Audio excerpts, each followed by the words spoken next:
एक साधारण व्यक्ति को ताकतवर के आगे हथियार डाल देने चाहिए, हार मान लेनी चाहिए? बिल्कुल नहीं। अपने अस्तित्व की लड़ाई व्यक्ति को, हर इंसान को अंतिम समय तक लड़ना चाहिए। जी हाँ, आज हम बात करने वाले हैं मेवाड़ के उसी महाराणा राज सिंह की, जिन्होंने मुगलों की ताकतवर सत्ताधारियों के सामने कभी हथियार नहीं डाले और हमेशा अपने जीवन के अंतिम समय तक संघर्ष किया और मुगलों को कड़ी चुनौती पेश की। महाराणा प्रताप के बाद अमर सिंह ने मुगलों की अधीनता स्वीकार कर ली और मुगल मेवाड़ संधि हो गई थी। और अमर सिंह का पुत्र करण सिंह मुगलों की राज दरबार में चला गया और मुगल दरबार में उपस्थित होने वाला करण सिंह जो है मेवाड़ का प्रथम शासक कहलाता है, जो कुंवर और एक शासक दोनों रूपों में मुगल दरबार में उपस्थित रहा। उसके बाद में जगत सिंह शासक बने और जगत सिंह के पुत्र राज सिंह जब शासक बने, उस समय शाहजहां और औरंगजेब दोनों के साथ राज सिंह ने कार्य किया। यहाँ पर राज सिंह के बारे में आपको बता दूं, कई बार क्वेश्चन पूछा गया है कि महाराणा राज सिंह की जो उपाधि है वो है विजय कटकातु। विजय कटकातु जो है उसका मतलब होता है चालाक व्यक्ति।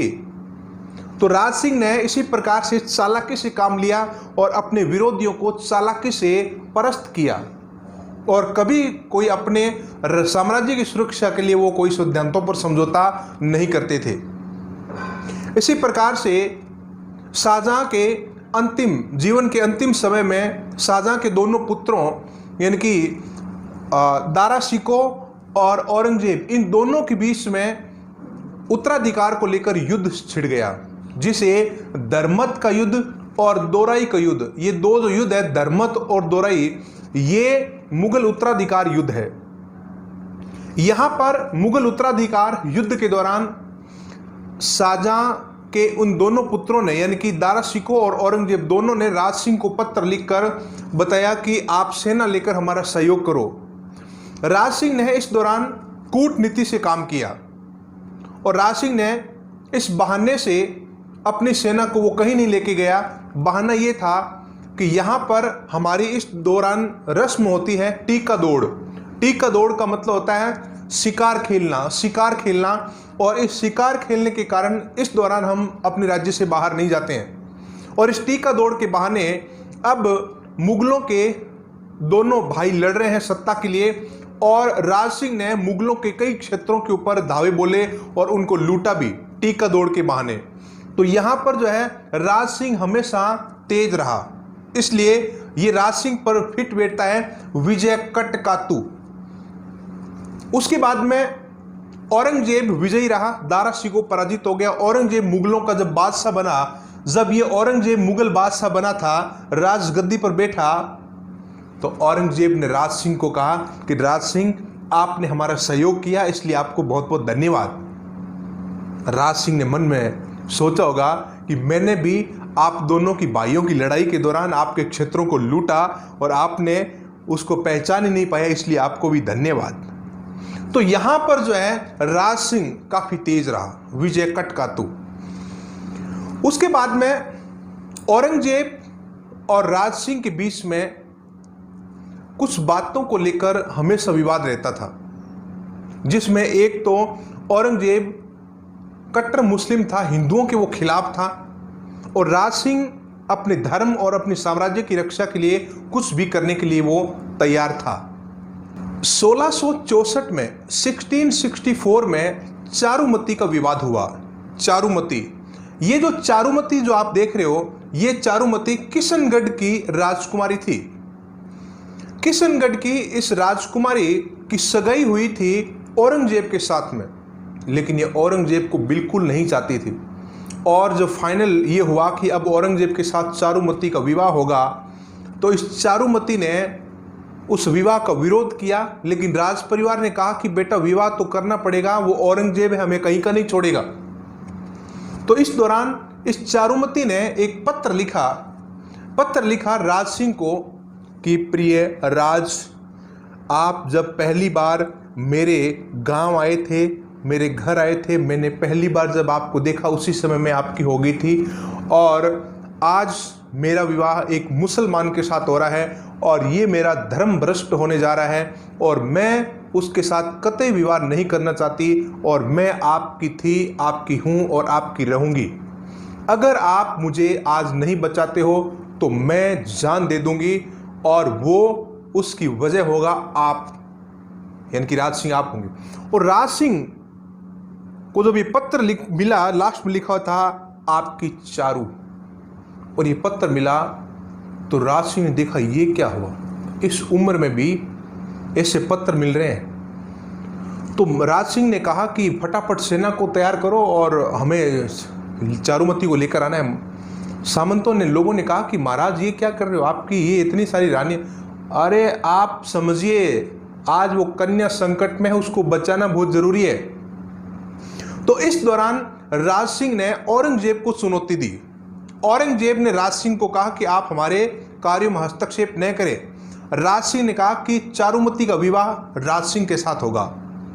औरंगजेब ने कहा कि चारू का विवाह औरंगजेब से होगा। तो राज सिंह ने कहा कि देखते हैं, जो ताकतवर होगा वो शादी कर लेगा। और इस दौरान राज सिंह ने औरंगजेब की सेना के साथ युद्ध करवाया, और उस युद्ध में राज सिंह विजयी रहा और चारुमती से विवाह करके राज सिंह लेकर आ गया मेवाड़। तो यहां पर औरंगजेब को बहुत बड़ा तमाचा जड़ दिया उसने, इतना जबरदस्त तमाचा बदनामी का। और ये औरंगजेब और मुगल को एक बहुत बड़ा झटका था जो राज सिंह ने दिया था। इसी दौरान की एक और घटना यहां पर घटी, जिसे कहते हैं सहल कंवर या सलह कंवर की घटना। सलह कंवर की घटना राजस्थान के इतिहास में बहुत ही प्रसिद्ध रही है। सलह कंवर जो है वो बूंदी के जागीरदार संग्राम सिंह की पुत्री थी, और इसका विवाह हुआ था मेवाड़ के युवा सामंत रतन सिंह चूड़ावत के साथ। मेवाड़ का ये युवा सामंत है रतन सिंह चूड़ावत, और इसने विवाह किया था सलह कंवर के साथ। ये बात है 1664 की। 1664 में ये उसी समय की घटना है जब राज सिंह चारुमती से विवाह करने के लिए जा रहा था और मुगल सेना को रोकना बहुत जरूरी था। उस समय राज सिंह ने आदेश दिया रतन सिंह चूड़ावत को कि आप मुगल सेना को रोकें, तब तक मैं चारुमती से विवाह करके न लेके आ जाऊं। और रतन सिंह चूड़ावत की अभी अभी शादी हुई थी और गृह प्रवेश हुआ है, और गृह प्रवेश होते ही जो है रतन सिंह चूड़ावत को संदेश मिल गया कि आपको युद्ध में जाना है। और अब रतन सिंह का मन उदास हो गया। रतन सिंह ने अपने एक सिपाही को भेजा कि जाओ रानी के पास और उनको बोलो कि महाराज ने कहा है कि अपनी कोई सेनानी, अपनी कोई पहचान दे दो। तो वो सिपाही गया रानी के पास और सलह कंवर को बताया कि महाराज ने कहा है कि आप अपनी कोई सेनानी, कोई पहचान दे दो, ऐसा कुछ भी पहचान दे दो ताकि वो आपको याद कर सके। और ये असली क्षत्राणी थी, और क्षत्राणी ने सोचा कि मेरी याद में कहीं महाराज युद्ध हारने जाए, और युद्ध हारना एक बहुत बड़ी बात है, हमारी जान चली जाए, लेकिन युद्ध में हार नहीं होनी चाहिए। और क्षत्राणी ने तलवार खींच ली और शीश को कलम करके दे दिया, थाल में रख के बोला कि ले जाओ, महाराज को दे देना, मेरी सेनानी है। तो ये थी वो क्षत्राणी, चूड़ावत मांगी सेनानी, शीश काट दे दियो क्षत्राणी। मेघराज मुकुल ने इस घटना पर सेनानी नामक कविता लिखी है। मेघराज मुकुल ने सेनानी नामक कविता लिखी है जिसमें लिखा है कि चूड़ावत मांगी सेनानी, शीश काट दे दियो क्षत्राणी। ऐसी ऐसी क्षत्राणियां होती थी और इनका अस्तित्व था, और ये वास्तव में असली घटना है, सही घटना है, और इस प्रकार से इसे सलह कंवर की घटना कहा जाता है। परीक्षा में कई बार क्वेश्चन पूछा जाता है कि सलह कंवर का विवाह किसके साथ हुआ था और सलह कंवर की घटना किसके शासनकाल की है। तो महाराणा राज सिंह के शासनकाल की घटना है, और उसके साथ साथ सलह कंवर के संदर्भ में और भी कई प्रकार के RS मेंस में भी क्वेश्चन इसमें बनते हैं और प्री में भी बनते हैं। बाकी राजस्थान गवर्नमेंट की जितने एग्जाम है उसमें हर बार जो है एक बार क्वेश्चन जो है पूछा गया ही। तो ये थी सलह कंवर की घटना।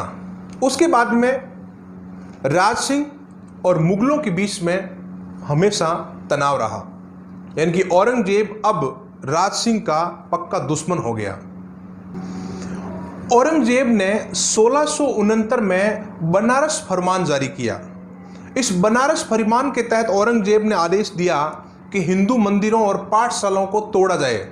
ये एक राज सिंह का बहुत बड़ा विरोध था, एक फ्रस्ट्रेशन थी औरंगजेब की। और इस बनारस फरमान के तहत गंगा नदी के आसपास जितने भी, गंगा और यमुना और संगम के आसपास जितने भी पवित्र और बड़े मंदिर थे, धार्मिक स्थल थे, उनको तोड़ने का आदेश दे दिया था। उसी दौरान मथुरा से वल्लभ संप्रदाय के लोग भगवान कृष्ण की मूर्तियां लेकर जो है राज सिंह के पास आए कि आप इनकी रक्षा करें, भगवान की रक्षा करें, और आज ये संकट में है।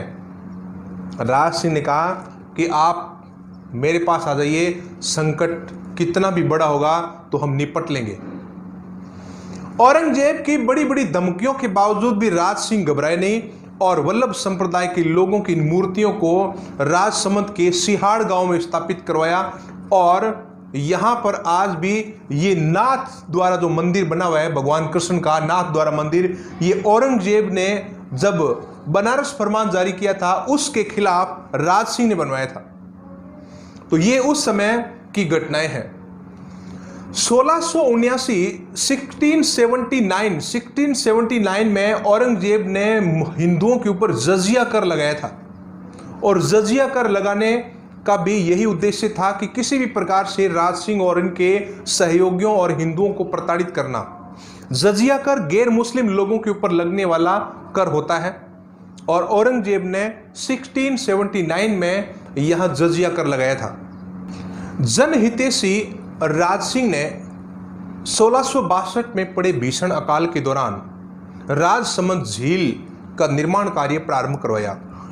ये जो राजसमंद झील है ये गोमती नदी के जल को रोककर बनाई गई, जिसका निर्माण कार्य 1662 में स्टार्ट हुआ था और झील का निर्माण राज सिंह ने करवाया था। और इस झील की नींव रखी थी घेवर माता ने।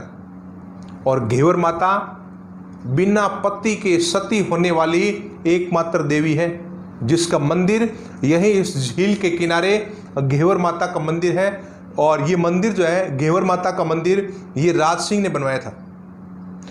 इस झील का जो उत्तरी भाग है, इस झील का जो ये उत्तरी भाग है, ये नौ चौकी पाल कहलाता है, नौ चौकी पाल। और यहां पर राज सिंह के द्वारा राज प्रशस्ति का निर्माण करवाया गया। रणछोड़ भट्ट तेलंग द्वारा संस्कृत भाषा में 25 बड़े काले पत्थरों पर लिखी ये प्रशस्ति दुनिया की सबसे बड़ी प्रशस्ति मानी जाती है। संस्कृत भाषा की इस प्रशस्ति में बप्पा रावल से लेकर महाराणा राज सिंह तक मेवाड़ के इतिहास का वर्णन मिलता है। तो नौ चौकी पाल जो है, इस झील का जो उत्तरी भाग है, इसको नौ चौकी पाल के नाम से भी जानते हैं। तो इस झील का निर्माण अकाल राहत कार्यों के दौरान करवाया गया। तो ये थे महाराणा राज सिंह और राज सिंह के समय की महत्वपूर्ण घटनाएं। तो इसी प्रकार से मेवाड़ के इतिहास में बप्पा रावल से लेकर राज सिंह तक की बहुत ही महत्वपूर्ण घटनाएं पढ़ी है। यानी कि मेवाड़ के इतिहास की बात करें तो यहाँ तक का इतिहास हमारे एग्जाम के हिसाब से बहुत ही इम्पोर्टेंट है। और इसके अलावा कुछ छोटी मोटी घटनाएं हैं, उन घटनाओं के ऊपर हम आगे चर्चा कर लेंगे। लेकिन इतिहास अगर हम पढ़ें तो बप्पा रावल से लेकर राज सिंह तक का जो इतिहास है, एग्जाम के पॉइंट ऑफ व्यू से ये बहुत ही इम्पोर्टेंट है। और बाकी आप राजस्थान जीके के संदर्भ में जितने वीडियो डाले हुए हैं उनको आप देखें। राजस्थान की प्राचीन सभ्यताओं के बारे में आप उसमें देखें, कालीबंगा सभ्यता, आहड़ सभ्यता, गणेश्वर सभ्यता, ये महत्वपूर्ण सभ्यताओं का भी वीडियो इसमें डाला हुआ है। और उसके बाद में ये इतिहास का वीडियो डाला हुआ है, इंडिया जीके, राजस्थान जीके, बहुत सारे वीडियो, लगभग 100 वीडियो जो है आपको श्री राम क्लासेज के इस यूट्यूब चैनल पे मिल जाएंगे। और अगर आपने 100 वीडियो देख लिए हैं तो बहुत ही अच्छी बात है। कुछ वीडियो उसमें ऐसे भी हैं जिनको आपको दोबारा देखना चाहिए। उसमें math, reasoning, India GK, Rajasthan GK, science, बहुत सारे वीडियो उसमें हैं। तो आप जब भी समय मिले आप ज़रूर जो है उसमें एक वीडियो एक्स्ट्रा देखें। आप एक वीडियो एक्स्ट्रा देखें जिससे आपकी एक्स्ट्रा तैयारी होगी। सिलेक्शन उसी का होगा जिसने एक्स्ट्रा काम किया है। आप हर दिन अपने आप से पूछिए कि आपने कुछ एक्स्ट्रा किया क्या। जब आप ये सोचते हो कि मुझे गवर्नमेंट जॉब में जाना है, मुझे गवर्नमेंट जॉब चाहिए, तो आपको ये भी पूछना चाहिए अपने आप से कि मुझे गवर्नमेंट जॉब क्यों मिलेगी, ऐसी मेरे में क्या खास बात है कि मुझे गवर्नमेंट जॉब मिलेगी। इसका जवाब आपके पास होना चाहिए, ये कटु सत्य है। मैं एक्स्ट्रा काम करता हूँ, मैं अतिरिक्त मेहनत कर रहा हूँ, मैं प्रैक्टिस पे प्रैक्टिस करे जा रहा हूँ, तो मुझे गवर्नमेंट जॉब तो मिलेगी मिलेगी। लेकिन हमेशा पॉजिटिव रहें, आशावादी रहें, अवसर को तलाशें, कभी निराश नहीं हो, अंदर से मजबूत रहें। अंदर से जितने हम मजबूत रहेंगे, बाहर की परिस्थितियां हमें कमजोर नहीं कर सकती। विरोधियों को परास्त करने के लिए जरूरी है कि आप अंदर से हमेशा मजबूत रहें। चलिए, तो आज इतना ही, बाकी हम मिलेंगे नेक्स्ट लेक्चर में। जय हिंद, जय भारत।